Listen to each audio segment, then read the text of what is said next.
दोस्तों नमस्कार। दोस्तों आपको 1975 याद होगा जब इंदिरा गांधी ने भारत में आपातकाल की घोषणा कर दी थी। आज का यह वीडियो जो है ना तो उस आपातकाल की आज ऐसी कोई बरसी है ना उससे जुड़ी हुई कोई खबर है, लेकिन यह वीडियो इस देश के लिए बहुत महत्वपूर्ण है। और महत्वपूर्ण इसलिए हो जाता है कि वर्तमान समय में जो माहौल चल रहा है, जो माहौल देश में बनाया जा रहा है, वह उस घोषित आपातकाल से खतरनाक बनता जा रहा है। यह अघोषित आपातकाल 1975 में इंदिरा गांधी ने क्या किया था। 1975 में इंदिरा गांधी ने एक ऐसी इमरजेंसी लगाई थी कि अगर आप कोई सरकार के खिलाफ धरना प्रदर्शन कर रहे हैं तो आपको बिना कोई कारण बताए यानी किसी को भी गिरफ्तार करके जेल भेज दिया जाता था। लेकिन वर्तमान में उसमें तो लिखित में था कि पूरे देश में आपातकाल लागू है, मीडिया पर भी सेंसरशिप लगा दी गई थी, लेकिन फिर भी जो निष्पक्ष पत्रकार थे, जिनको यानी यह पता था कि यह इंदिरा गांधी ने गलत किया है, फिर भी उन लोगों ने अपनी आवाज़ उठाई थी, चाहे उसके लिए उन्हें जेल भी भेज दिया था उस समय। तो सबसे पहले तो मैं एक बात क्लियर कर देना चाहता हूँ इस वीडियो में, ना तो मैं इंदिरा गांधी का समर्थक हूँ, ना ही मैं नरेंद्र मोदी का विरोधी हूँ। मैं इस भारत का सच्चा नागरिक हूँ और सच्चा नागरिक होने के नाते आपके सामने मैं यह वीडियो बना रहा हूँ। अब आप इस वीडियो को किस नज़रिए से देखते हैं वो आपकी सोच पर यानी डिपेंड करता है कि आपकी सोच कैसी है। लेकिन मैं आपको यह बताना चाहता हूँ कि इन दोनों, एक घोषित आपातकाल जो इंदिरा गांधी के समय में हुआ था, कुछ लोग अगर किसी यानी मेरे वीडियो को सबसे पहले बता देता हूँ, अगर धर्म के नज़रिए से लेके जाना चाहते हैं तो मेरा नाम है राजकुमार स्वामी। और अब आप समझ जाएंगे कि मैं इस वीडियो को क्यों बना रहा हूँ।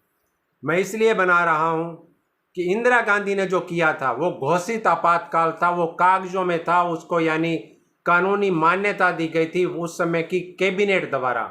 लेकिन वर्तमान समय में क्या हो रहा है, वर्तमान समय में जो अघोषित आपातकाल है, आप चाहे किसी भी पार्टी के हैं, आपको मानना और स्वीकार करना पड़ेगा कि वास्तव में यह बहुत गलत हो रहा है। और गलत इसलिए हो रहा है कि जो जनता के असली मुद्दों से ध्यान भटकाने के लिए कुछ मरे हुए लोगों को भी इस मामले में घसीटा जा रहा है। देश के अंदर चाहे कुछ भी हो रहा है, उसके लिए सबसे ज़्यादा जिम्मेदार कौन है? पूर्ववर्ती सरकारों को जिम्मेदार, पूर्ववर्ती सरकारों के समय के कारनामे, चाहे वो कांग्रेस ने पहले किए होंगे तो वो भी गलत थी, और अगर नरेंद्र मोदी अब करना चाहते हैं तो ये भी गलत है। यार देश को क्या समझना है, बताना क्या चाहते हैं आप देश को? परसों का संसद का जब वीडियो देखा उसमें यानी एक सांसद महोदय ये कह रहे थे कि यानी प्रधानमंत्री का धन्यवाद करना चाहिए कि 80 करोड़ लोगों को हम राशन खिला रहे हैं फ्री का। अरे सबसे पहले तो ये बताइए, 2013 में नरेंद्र मोदी जी का आप एक भाषण देख लीजिए, उसमें कहते हैं कि सोनिया गांधी और राहुल गांधी क्या अपने यानी मामा के यहाँ से लेके आए थे? तो क्या नरेंद्र मोदी जी अपने मामा के यहाँ से लेके आए थे? आज वर्तमान में जो ईडी का माहौल बनाया जा रहा है पूरे देश में, आप एक चीज़ नोट कर लीजिए, आप चाहे भारतीय जनता पार्टी के कार्यकर्ता हैं, आप एक चीज़ बता दीजिए कि भाजपा नेताओं पर जो ईडी के यानी मुकदमे चल रहे हैं उनमें कभी आपने एक भी खबर देखी है क्या? जो लोग ये कहते हैं कि ईडी निष्पक्ष कार्रवाई कर रही है। और मैं तो ईडी के उन कर्मचारियों से, उन डायरेक्टर से, उनसे सबसे ये कहना चाहता हूँ कि आप देश को अगर किसी दिशा में, अगर कहीं देश कहीं चला गया तो इसके सबसे ज़्यादा जिम्मेदार आप लोग होंगे। अरे देश के अंदर मुद्दे और भी बहुत है, बहस कर लीजिए आप। नरेंद्र मोदी, मैं ये नहीं कहता हूँ कि वो कोई गलत प्रधानमंत्री होंगे, लेकिन उनकी सोच गलत है इस समय।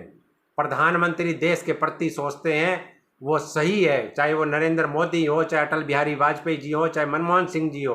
सोच किसी भी यानी प्रधानमंत्री की, देश के प्रति किसी भी प्रधानमंत्री की सोच गलत नहीं रही अब तक। लेकिन वो जो मामले लेकर के आ रहे हैं, आज ईडी कहाँ पे? शिवसेना के 6 विधायक जो अभी सरकार में हैं, जो इन्होंने गठबंधन करके अभी जो भाजपा के साथ में सरकार बनी है, उसके 6 विधायकों के खिलाफ ईडी की कार्रवाई थी तब जब वो विपक्ष में थे।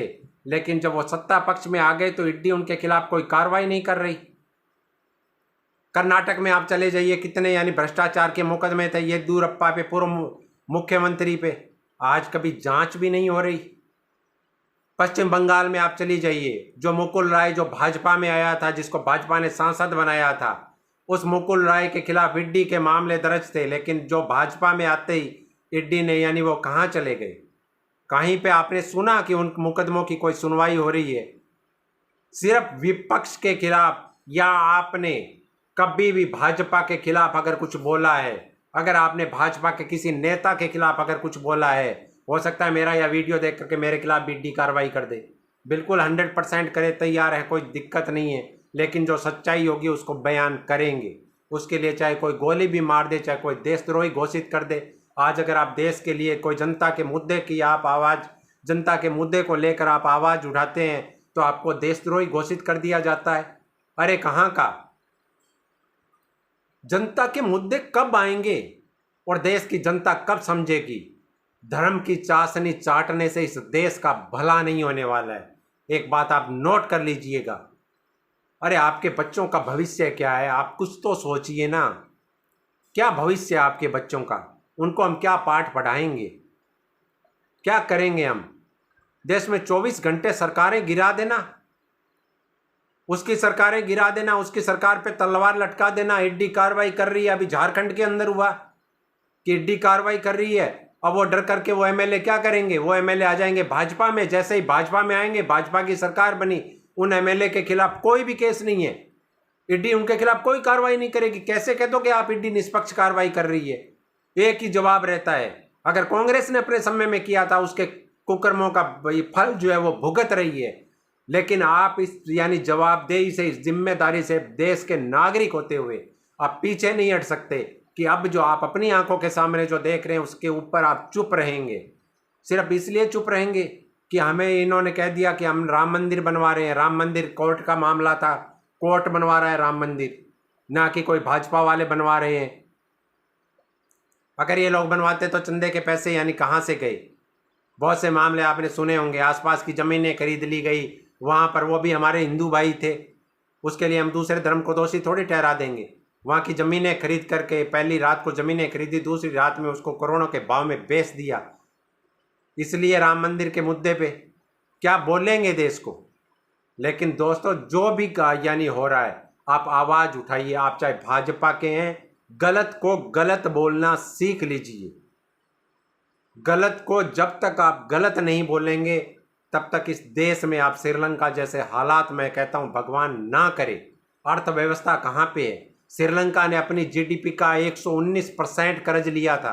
कितना? 119%।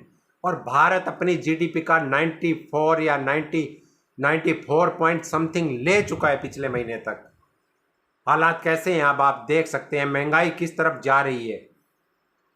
परसों मैंने एक मध्य प्रदेश की तस्वीर देखी थी। मध्य प्रदेश क्यों ले, चाहे वो कांग्रेस शासित राज्य है उसकी ले लीजिए, भाजपा शासित राज्यों की ले लीजिए, कहीं की भी ले लीजिए। आम आदमी की जब वो फोटो मैंने देखी थी, अपनी माँ का शव जो है यानी लकड़ियों से बांध करके 80 किलोमीटर तक बाइक पर लेकर के गए थे, वो गरीब आदमी थे। ऐसे मुद्दों पे कुछ नहीं होगा, कोई नहीं बोलेगा। आज जगह जगह पे बाढ़ के हालात हैं, स्कूल डूबे हुए हैं, बच्चे जो हैं मिड डे मील के नाम पे उनको ऐसा भोजन परोसा जा रहा है। अरे एक भी मंत्री कभी खा करके देखे, एक भी सांसद इस देश का खा करके देखे। लेकिन इनको करना क्या है? इनको सिर्फ विपक्ष को ख़त्म करना है। एक बात याद रखना, विपक्ष खत्म हो जाता है वो देश खत्म हो जाता है। हमारे घर में भी दो तरह के लोग होते हैं। एक तरह के वो होते हैं जो यानी कोई फैसला लेते हैं और परिवार का हमारा दूसरा सदस्य उसका विरोध करता है, तब उस फैसले पर वो विरोध इसलिए करता है क्योंकि उसकी सोच अलग होती है, वो चाहता है कि कुछ ऐसा हो। तो अगर हम उस यानी परिवार के सदस्य का बहिष्कार थोड़ी कर सकते हैं, लेकिन जैसे ही वो विरोध करता है, परिवार के अंदर उस बात को वापस उस पर मंथन होता है कि इसने विरोध किया है तो किस लिए किया है। यही विपक्ष का काम होता है। विपक्ष कोई देश विरोधी नहीं होता है। वो ये कहता है कि अगर सरकार ने कोई फैसला किया है, भाजपा वाले तो बार बार करते थे, हमने देखा है या आपने नहीं देखा होगा, 4-4, 5-5 दिन संसद में 1 मिनट का काम नहीं होता था। लेकिन सुषमा स्वराज जी, अटल बिहारी वाजपेयी जी, लालकृष्ण आडवाणी जी, अरुण जेटली जी ये मुद्दे की बात उठाते थे उस समय भी। और यही आज अगर विपक्ष करता है तो या तो उनको सस्पेंड कर दिया जाता है या उनके खिलाफ कार्रवाई हो जाती है। इसका मतलब तो ये हुआ कि देश में राजशाही वापस आ रही है। नरेंद्र मोदी जी, हाथ जोड़ करके निवेदन है, जो काम इंदिरा गांधी ने कानूनी तरीके से किया था वो आप गैर कानूनी तरीके से मत करिए। अगर आपको आपातकाल लगाना है आप देश में लगा दीजिए, कानूनी तरीके से आप लगा दीजिए, लेकिन अघोषित आपातकाल आप ईडी के माध्यम से राज्य सरकारों को आप पलटी मार रहे हैं। देश में लोकतंत्र की आप धज्जियां उड़ा रहे हैं। कर क्या रहे हैं आप? राज्य सरकारें जो हैं, कहीं पे भी एक भी सरकार को काम नहीं करने दिया जा रहा। 10 एमएलए को इधर उधर करेंगे और एमएलए भी क्या है, इनको मैं तो कहता हूं ऐसे लोगों को जो बाटा वाली पुरानी चप्पल आती है ना, उसके हिसाब से वो इस्तेमाल करना चाहिए इन लोगों के खिलाफ। जो एमएलए अपनी पार्टी छोड़ करके जाता है, चाहे वो भाजपा का है, चाहे वो कांग्रेस का है, वो किसी भी दल का है, बाटा वाली चप्पल का इस्तेमाल जब तक जनता नहीं करेगी, करना पड़ेगा, नहीं तो इनकी आदत बिगड़ जाएगी नेताओं की। अब भी समय है दोस्तों। मैं सिर्फ ये कहता हूँ आपको, मैं ये नहीं कहता हूँ आप भाजपा को वोट मत देना या कांग्रेस को वोट देना। मैं आपको सिर्फ ये कहता हूँ आप सच्चाई का साथ दीजिए, सच के साथ में खड़े रहिए। आप अपने वोट की ताकत जो है उसको आप पहचानिए। जब तक आप अपने वोट की ताकत नहीं पहचानेंगे, ये राजनेता इस देश पर ऐसे ही निरंकुशता से शासन करते रहेंगे। नरेंद्र मोदी जी कितने साल और सत्ता कर लेंगे? 5 साल और रह लेंगे, 2029 तक रह लेंगे, कोई दिक्कत नहीं है। लेकिन उसके बाद में अगर कांग्रेस सत्ता में आएगी, फिर वो क्या करेगी? वो इनके नेताओं के खिलाफ कार्रवाई करेगी।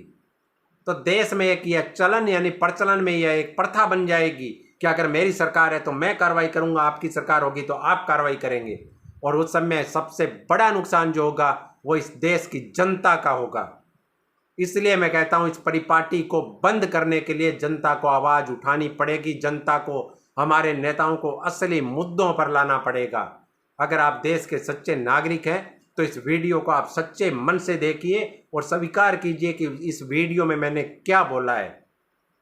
तो दोस्तों, आपको वीडियो मैं ये नहीं कहूँगा कि आप मेरे चैनल को सब्सक्राइब करें, पसंद करें या ना करें, शेयर करें या ना करें, लेकिन देश हित के लिए आप आवाज़ उठाते रहिए। सच्चे नागरिक होने का फर्ज निभाएं। जय हिंद, जय भारत।